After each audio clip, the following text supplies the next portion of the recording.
दर्शकों, हम आपका अपने अद्भुत ज्ञान चैनल में स्वागत करते हैं, अभिनंदन करते हैं। और आज का हमारे चर्चा का विषय है पितृदोष। पितृदोष आजकल बहुत सामान्य बोलचाल की भाषा में भी लोग इससे परिचित हैं। ज्योतिषी, पंडित, ग्रह, गोचर, ये सब पितृदोष पे अनेक चर्चाएं सामने आती रहती हैं। पितृदोष है क्या, इसको थोड़ा सा समझने की आवश्यकता है।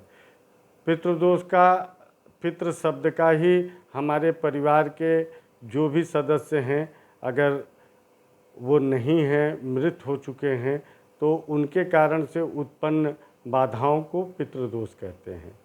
पितृदोष के लक्षण में कैसे ये जन्म लेता है, तो इसके लिए है कि कोई बहुत परिवार का कोई बहुत लंबी बीमारी के बाद मृत्यु को प्राप्त करता है, असाध्य रोगों के कारण से मृत्यु को प्राप्त करता है, तो वो भी पितृदोष का एक कारण होता है। दूसरा, अकाल मृत्यु हो जाना, किसी का परिवार के किसी सदस्य का डूबने के कारण से, किसी वाहन दुर्घटना इत्यादि के कारण से, या अन्य हत्या हो गई हो, किसी अपराध के कारण से मृत्यु दंड मिला हो, जो भी इस तरह का घटनाक्रम होते हैं, तो उसके कारण से इसको अकाल मृत्यु का स्थान देते हैं। यही एक पितृदोष का कारण होता है कि असमय मृत्यु प्राप्त करने वाला व्यक्ति अपनी बहुत सी अधूरी इच्छाओं के संग इस दुनिया से जाता है, और उसके लिए उसका प्राण भटकता है। मन में विभिन्न तरह की इच्छाएं रहती हैं, जिसके कारण से अपने वो स्वजनों के लिए भी कष्ट उत्पन्न करता है।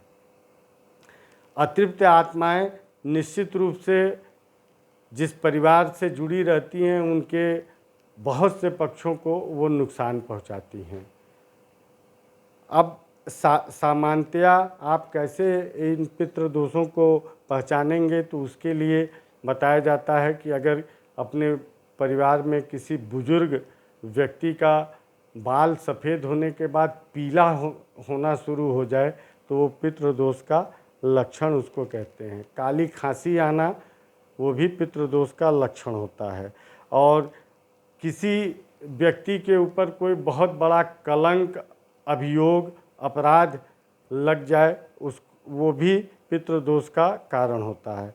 और परिवार के अंदर अकस्मात अक्सर कलह, तनाव, ये सब चीज़ें रहने लग जाएं, तो ये मानते हैं कि कहीं न कहीं पितृ रुष्ट हैं या पितृदोष लगा है। काम बनते बनते बिगड़ जाए, बहुत ज़्यादा आर्थिक तंगी हर समय बनी रहती है और काम बनते बनते बिगड़ जाता है।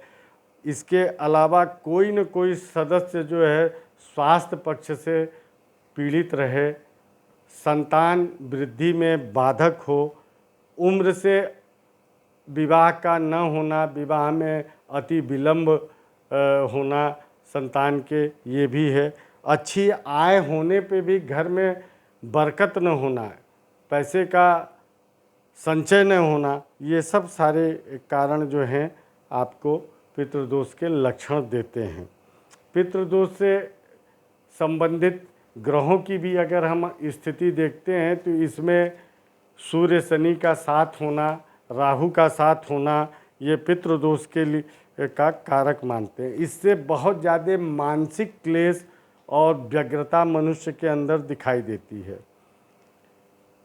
कुंडली के लग्न में अगर नीच राशि का गुरु स्थित हो, तो वो भी निश्चित रूप से पितृदोष का संकेत देता है, और आदमी को मान सम्मान की कमी होना, अपयश होना, ये सब सारी चीज़ें रहती हैं।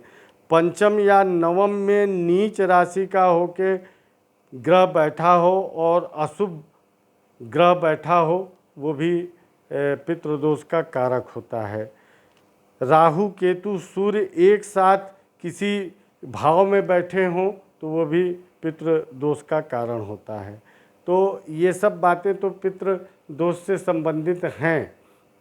इनके उपाय में शास्त्रोक्त बहुत से ऐसे उपाय बताए गए हैं, जिनका अगर घटनाक्रम के संग ही सावधानी से उनकी क्रिया या अन्य चीज़ें करा दी जाएं तो इस दोष से आपको मुक्ति मिल सकती है।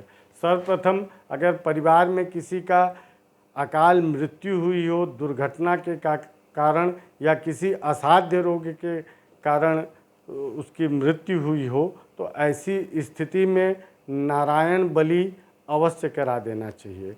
अगर समय के अनुसार नारायण बलि नहीं हुई तो उसके पश्चात त्रिपिंडी श्राद्ध का विधान बताया गया है। ये पितृदोष निवारण के लिए अमोघ उपाय की श्रेणी में आता है। हमारे यहाँ पितरों के पूजन, उनके आवाहन, उनको प्रसन्न करने के लिए वर्ष में एक पितृपक्ष का समय आता है। ऐसे तो तर्पण इत्यादि का क्रम दैनिक है, लेकिन इस आपाधापी के युग में सभी लोग तर्पण इत्यादि नित्य नहीं कर पाते हैं। लेकिन पितृपक्ष के समय अगर अपने पितरों के निमित्त जो है तर्पण किया जाए तो वो भी इन दोषों में कमी लाता है।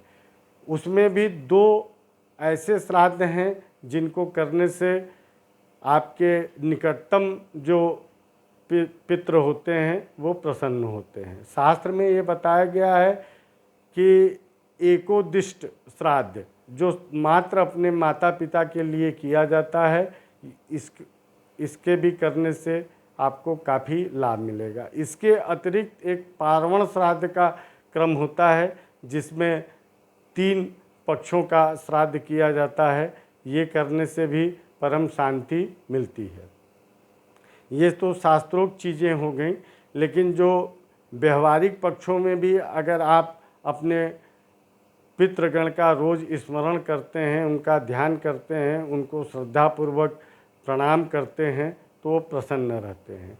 अपने पूर्वजों को अपने घर में दक्षिण दिशा में स्थान, चाहे वो चित्र के रूप में दें, चाहे किसी भी रूप में दक्षिण दिशा में उनका स्थान देना चाहिए और नित्य प्रति उनका पूजन ध्यान अवश्य करें। पितृदोष से इससे भी मुक्ति मिलती है। प्लस आप चाहें तो विष्णु जी की आराधना में विष्णु सहस्त्र नाम का पाठ गुरुवार को करें। घर में भागवत का पारायण कर लें या स्वयं कुछ श्लोक नित्य प्रतिदिन अगर भागवत का पढ़ा जाए तो समस्त पितृदोषों से आदमी को मुक्ति मिलती है। इन्हीं के संग जय विश्वनाथ।